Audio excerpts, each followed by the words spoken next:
오늘은 송수건 시인의 까치밥에 대해서 살펴보도록 하겠습니다. 까치밥이니까 까치가 먹는 밥이겠죠? 근데 그렇게 해석하면 좀 안 될 거고요. 자, 여기서 말하는 까치밥이라고 하는 것은 가을철에 감나무에 열린 감이에요. 모두 수확하지 않고 맨 꼭대기에 있는 감을 남겨놓는 겁니다. 그 남겨놓으면 날짐승들이 먹을 수 있겠죠. 결국은 날짐승들을 위해서 배려하는 것이다. 그래서 가장 대표적인 게 까치니까 까치밥 이렇게 된 거예요. 이것은 결국 날짐승에 대한 배려와 공존의 마음을 의미하는 것이다. 그런데 여기서 끝나는 것이 아니라 화자는 자신이 신지 않을 집신을 몇 쭉 남기고 돌아가신 할아버지를 떠올려요. 그러니까는 결국은 이 시는 까치밥에서 무엇으로? 집신으로 연상이 되는 거죠. 이타적인 마음, 그렇지, 날짐승을 위해 먹을 수 있도록 남겨놓는 것도 이타적인 거고, 그 다음에 할아버지의 마음도 이타적인 거고. 그래서 서울 조카 아이들이 장차 걸어야 할 인생의 시련 속에서 뭐 같은 등불, 그래서 까치밥에서 집신으로, 집신에서 등불로 이렇게 이미지가 이어집니다. 같은 존재로 확장함으로써 우리의 전통 문화가 가지고 있던 따뜻한 인정과 다른 사람에 대한 배려를 부각하고 있다라고 보시면 되겠습니다. 그럼 이제 송수건의 까치밥 전체 한번 읽어보도록 하겠습니다. 고양이 고양인 줄도 모르면서 긴 장대 휘둘러 까치밥 따는 서울 조카 아이들이여, 그 까치밥을 따지 말라. 남도의 빈 겨울 하늘만 남으면 우리 마음 얼마나 허전할까. 살아온 이 세상 어느 물급이 소용돌이 치고 휩쓸려 배 줄일 때도 공중을 오가는 날짐승에게 길을 내어주는 그것은 따뜻한 등불이었어. 철없는 조카 아이들이여, 그 까치밥 따지 말라. 사랑방 말쿠지에 집신 몇 쭉 걸어놓고 할아버지는 무덤 속을 걸어가시지 않았느냐. 그 집신 덜어는 외로운 길손의 길보시가 되고 한밤중 동네게 컹컹 짖어 그 집신 짊어지고 아버지는 다시 새벽 두만강 국경을 넘기도 하였으니, 아이들아, 수많은 기다림의 세월, 그러니 서러워하지도 말아라. 눈 속에 익은 까치밥 몇 개가 겨울 하늘에 떠서 아직도 너희들이 가야 할 머나먼 길 이렇게 등 따숩게 비춰주고 있지 않느냐? 라고 되어 있네요. 이미지가 딱 연결되면서 내용은 크게 세 개 단락으로 이루어지고 있다라고 보시면 되겠습니까? 그렇게 보면 되겠어요. 자, 그럼 우리가 한행 한 구절 한 구절 살펴보도록 하겠습니다. 고양인 줄도 모르면서, 고양이, 이때 말하는 고양은 따뜻한 인정이 살아있는 공존의 공간 내지는 전통적 공동체 정도로 이해하시면 돼요. 고양인 줄도 모르면서, 즉 고양의 참된 의미도 모르면서, 그럼 여기서 말하는 참된 의미가 뭔데? 그는 까치밥을 남겨둔 이유예요. 같은 맥락이라고 보시면 됩니다. 또 모르면서 긴 장대 휘둘러 까치밥을 따는, 이때 말하는 까치밥이라고 하는 것은 따뜻한 인정 내지는 인정과 배려, 이게 바로 뭐야? 까치밥을 남겨둔 이유고, 그것이 바로 뭐야? 고향의 참된 의미가 되는 거예요. 됐습니까? 서울의 조카 아이들이여, 잠깐. 서울 조카 아이들 보고 따지 말라고 얘기를 하죠. 그러니까 이 서울 조카 아이들은 내적 청자이면서 까치밥을 따는, 즉 따뜻한 인정과 그 다음에 배려가 없는, 내지는 그런 것에 대한 인식이 없는 존재라고 보시면 돼요. 그리고 이건 현대인으로 확장시킬 수도 있습니다. 그 까치밥 따지 말라. 명령형 종결음이죠. 자, 통해서 시적 의미, 까치밥을 강조하고 있다라고 보시면 되겠습니다. 남도의 빈 겨울 하늘만 남으면, 빈 겨울 하늘이라는 거 뭐야? 까치밥을 다 따르면 까치밥이 없잖아. 그러니까 뭐만 남어? 하늘만 남어. 즉 뭐야 이거는 남도의 빈 겨울 하늘만 남으면 이라는 것은 까치밥을 다 따면 다른 사람에 대한 배려나 인정이 없는 삭막한 현실이 되면 우리 마음 얼마나 허전할까? 그래서 까치밥을 따지 말라는 거야. 그죠? 인정이 메마른 현실에 대해서 뭐 하고 있어요? 허전하다라고 얘기하고 있어요. 살아온 이 세상 어느 물고기 소용돌이 치고 휩쓸려 뭐야 이거는 자 소용돌이 치고 휩쓸려요. 무엇이 이 세상이 즉 어떤 삶의 과정에서 겪게 되는 시련을 뭘로 표현하고 있습니까? 물살로 표현하고 있죠. 일종의 비유법이에요. 배 줄일 때도 가난할 때도 공중을 오가는 날짐승에게 길을 내어주는 즉 날아갈 수 있게 하는 날 수 있게 하는 제 길을 갈 수 있게 하는 그것이 뭔데? 까치밥. 까치밥이 뭔데? 따뜻한 등불이었으니. 한마디로 배려와 인정이었으니. 그런데 그것을 뭐로 표현했어? 따뜻하다고 표현했죠. 촉각적 심상. 더더군다나 우리 마음 얼마나 허전할까? 그것은 따뜻한 등불이었다. 요것은 까치밥이 갖고 있는 함축적 의미 정도로 이해하시면 되겠습니다. 1행부터 10행까지 날짐승에게 인정을 베푸는 까치밥 정도로 보시면 되겠네요. 철없는 조카아이들이여 그 까치밥을 따지 말라. 잠깐만 아까는 조카아이들이여 서울 조카아이들이여 그 까치밥을 따지 말라 라고 했는데 이번엔 어때요? 철없는 조카아이들이라고 하면서 이 까치밥을 따는 서울의 조카아이들에 대한 화자의 태도 뭐 철이 없다라고 하는 것을 보여주고 있죠. 더더군다나 이 구절은 아까 처음에 나왔던 구절과 같은 거예요. 즉 통사 구조의 반복을 통해서 강조하고 있고요. 그 다음에 당부와 기대의 의도를 가지고 있다라고 보시면 돼요. 자, 센텐스가 바뀐 거예요. 사랑방 말쿠지에 말쿠지 어떤 무엇을 물건 뭐 모자라든가 옷이라든가 이런 걸 걸기 위해서 벽에다가 딱 붙여놓은 나무 갈고리, 나무 옷걸이 정도 보시면 되겠네요. 집신 몇 쭉 걸어놓고 여기서 말하는 집신 몇 쭉은요. 뒤를 봐야 돼요. 뒤를 보면 여기 외로운 길보시가 있고요. 아버지는 새벽 두만강 국경을 넘어요.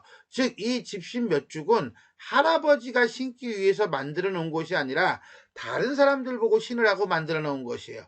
그러니까 자기가 먹기 위해서가 아니라 까치 보고 먹으라고 하는 까치밥과 같은 개념이 되면서 어떤 다른 사람을 위한 배려 내지는 인정의 의미를 갖는다라고 보면 돼요. 할아버지는 무덤 속을 걸어가시지 않았느냐 한마디로 돌아가셨다라고 하는 것으로서 이 할아버지의 삶은 결국 뭐예요? 다른 사람을 위한 삶이었다라고 하는 이타적인 삶을 부각하고 있다라고 보시면 돼요. 그래서 까치밥을 남기는 행위와 그 다음에 집신 몇 죽을 남기는 행위를 동일시하고 있다라고 보면 되고요. 그 집신 몇 죽은 덜어는 외로운 길손의 나그네 길보시가 되고 길동무가 되고 한밤중 동네게 컹컹 짖어 그 집신 짊어지고 아버지는 새벽 두만강 국경을 넘기도 하였으니. 자, 여기서 컹컹 짖어라고 하는 것은 청각적 심상이죠, 분명히. 근데 그게 왜 쓸쓸하고 적막한 분위기야? 했더니 동네 사람들이 이렇게 배웅해주고 그런 게 아니잖아. 아무도 없는 거리에 개소리만 왕왕 소리가 난다는 거예요. 그러니까 혼자서 아버지 혼자서 밤에 달빛을 받으면서 걸어 마을을 떠나시는 장면이라고 생각해봐요. 그러면 적막한 분위기고 쓸쓸한 분위기가 되겠죠. 자, 11행부터 17행까지 타인에게 배려로 집신을 남기신 할아버지의 모습이 나타나고 있다 라고 보시면 돼요. 아이들아 불렀죠? 근데 문제는 뭐예요? 앞에 뭐가 빠졌죠? 철없는이 빠졌죠, 그죠? 철없는을 생략해버린 거야. 그러니까 여태까지 다 얘기했으니까 얘네들도 알아듣겠죠, 그죠? 그 다음에 뒤에 있는 내용, 서러워하지 말아라 라고 하는 거 보니까 너 철없구나, 서러워하지 마. 이건 말이 이상하잖아, 그죠? 이 철없다라는 말을 빼면서 아이들에 대한 화자의 태도가 바뀌었다는 것을 알 수 있고요. 그것은 바로 배려의 대상이 된 거예요. 수많은 기다림의 세월, 그러니 서러워하지도 말아라. 수많은 기다림의 세월, 이건 바로 뭐야? 아이들이 견뎌야 할 미래의 시련과 고난의 시간, 너희들 앞에 있을 거야. 눈 속에 익은 까치밥 몇 개가, 이때 까치밥은 그렇죠, 배려와 공존의 가치죠. 겨울 하늘에 떠서, 이 겨울 하늘은 뭐겠어요? 그렇죠, 아이들이 견뎌야 할 수많은 기다림의 세월이 되겠죠. 이 기다림의 세월이 겨울 하늘이에요. 그럼 이 겨울 하늘은 결국 뭡니까? 아이들이 극복해야 할 시간 내지는 공간이라고 봐야겠죠. 근데 이 겨울 하늘에 뭐가 까치밥 몇 개가 플러스가 됐네요. 왜? 떠서잖아요, 그죠? 떠서 아직도 너희들이 가야 할 머나먼 길, 그 길은 바로 어떤 길이야? 그렇지, 앞으로 걸어가야 할 고난의 시간이야. 이렇게 등 따숩게 비춰주고 있지 않느냐? 무엇이 까치밥이 이 겨울 하늘에 떠서 비춰주고 있지 않느냐라고 하는 거예요. 결국 까치밥이라고 하는 것이 원래는 날짐승을 위한 배려였는데 할아버지로 연상이 되면서 다른 사람을 위한 배려로, 그 다음에 결국 이건 뭐야? 아이들로 확장되면서 인생길을 밝히는 무엇으로? 등불의 의미로 연결되고 있다 라고 보시면 되겠어요. 자, 18행부터 23행까지 머나먼 길의 서러움을 달래줄 등불 같은 까치밥 정도로 보시면 되겠습니다. 하나 더. 등 따숩게라고 하는 것은 촉각적 심상이 되겠지요. 자, 이렇게 해서 우리가 송수건의 까치밥에 대해 살펴보았습니다. 자, 우리가 이제 전체적으로 한번 정리해 볼게요. 교훈적이고요, 고백적이고요, 설득적이죠. 교훈적 어조고요. 우리의 전통문화 뭡니까? 까치밥을 남기는 거에 깃들여 있는 인정과 배려의 모습이 나타나고 있다. 특징 첫 번째, 부름, 명령, 명령의 이유의 구조가 반복 변형되고 있다. 이런 구조를 가지고 있었나? 긴 것 같기도 하고 아닌 것 같기도 하고 한번 살펴보도록 하겠습니다. 고양인 줄도 모르면서 서울 조카 아이들이여 부르고 있죠, 그죠? 서울 조카 아이들이여 도노법의 형식을 통해서 내적 청자를 불러요. 그러고 난 다음에 그 까치밥을 따지 말라 해가지고서나 명령을 하면서 이야기가 시작되고 있네요. 왜? 그랬더니 우리 마음이 얼마나 허전하겠니? 그것은 따뜻한 등불이었어 라는 식으로 까치밥을 따지 말라고 한 이유를 서술하면서 까치밥이 가지고 있는 의미를 부여하고 있다 라고 보시면 되겠어요. 뒤에 가서도 같은 맥락으로 똑같이 연결되고 있지요. 그런데 우리가 서울의 조카 아이들을 청자로 설정한 이유를 살펴볼 필요는 있기는 있어요. 왜? 하필이면 서울이고 왜 하필이면 조카냐는 거야. 그게 중요한 게 아니죠. 얘네들은 뭐해? 고양인 줄 모르고 있다는 게 문제죠. 화자는 고향의 의미를 모르는 조카 아이들을 청자로 설정하여 까치밥을 따는 행위를 만류하고 있는 거. 요게 이제 친거예요. 만약에 서울이 아니라 시골이라고 한다면, 뭐 서울이 아니라 도시라고 해도 괜찮은데 구체적으로 그냥 서울 잡은 거거든요. 시골 그러면 이거는 당연히 고향의 의미를 걔네들은 알겠죠. 그러니까 까치밥을 남기는 이유를 모르는 대상을 설정하기 위해서 서울이라고 잡아준 것 같아요. 그럼 왜 하필이면 조카야? 라고 하는 것은 친근감을 드러내고 그 다음에 화자가 위에서 아래로 가르치는 입장에 서기 위해서다 라고 보시면 돼요. 그래서 여기서 말하는 까치밥은 또 하나 고향의 진정한 의미 또는 화자가 말하고자 하는 바가 내포되어 있다 라고 하는 것이 챙겨질 수 있습니다. 두 번째, 서리적 표현과 명령형 어미를 사용하여 주제를 강조하고 있다. 자, 표현상의 특징이죠. 자, 일단 소재부터 볼게요. 까치밥과 집신이 가장 대표적인 소재가 되겠습니다. 까치밥은 날짐승에게 길을 내어주는 거죠. 집신은 외로운 길손의 길보시가 되는 거죠. 어쨌거나 저쨌거나 간에 까치밥과 집신은 자기 자신이 아니라 다른 존재에게 도움이 되기 위해서 도움이 되라고 주는 거, 일종의 배려, 인정, 뭐 이런 거가 되겠죠. 결국 화자는 이것을 따뜻한 등불이라고 확장하면서, 등불이니까 다른 사람, 다른 존재가 어떻게 하기 위해서 나아가는 길을 가는 데 있어서 앞길을 비춰주어 시련이라든가 어려움이 없게 해주기를 바라는 마음, 배려, 인정, 공동체적인 사고방식, 전통적 사고방식, 이것을 따뜻하다라고 표현했다라고 보시면 되겠습니다. 어법을 볼까요? 말하기 방식이죠. 말하기 방식은 명령형과 서리법 두 개가 가장 많이 쓰이고 있습니다.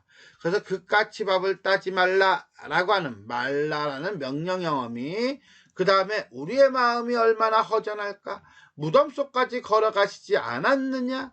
등 따숩게 비춰주고 있지 않느냐? 같은 의문형 어미를 사용해서 서리법을 쓰고 있다는 거죠. 이렇게 명령형 어미와 서리법을 통해서 화자의 단호하고 분명한 태도를 효과적으로 드러내는 것은 여기 명령형 어미를 통해서겠죠. 그걸 통해서 단호한 어조, 강한 의지를 보여주고 있고요. 그 다음에 이 허전하다, 않았느냐, 비춰주지 않느냐, 이거는 주제를 효과적으로 부각시키기 위한 방법이라고 보시면 돼요. 물론 명령형 어미도 주제를 효과적으로 드러내기 위한 방법이라고 볼 수가 있겠습니다. 자, 이렇게 해서 우리는 송수건 시인의 까치밥에 대해 살펴보았습니다. 지금까지 내용이 도움이 되셨다면 좋아요와 구독 버튼 눌러주시고요. 알람 설정 부탁드리겠습니다. 수고하셨습니다.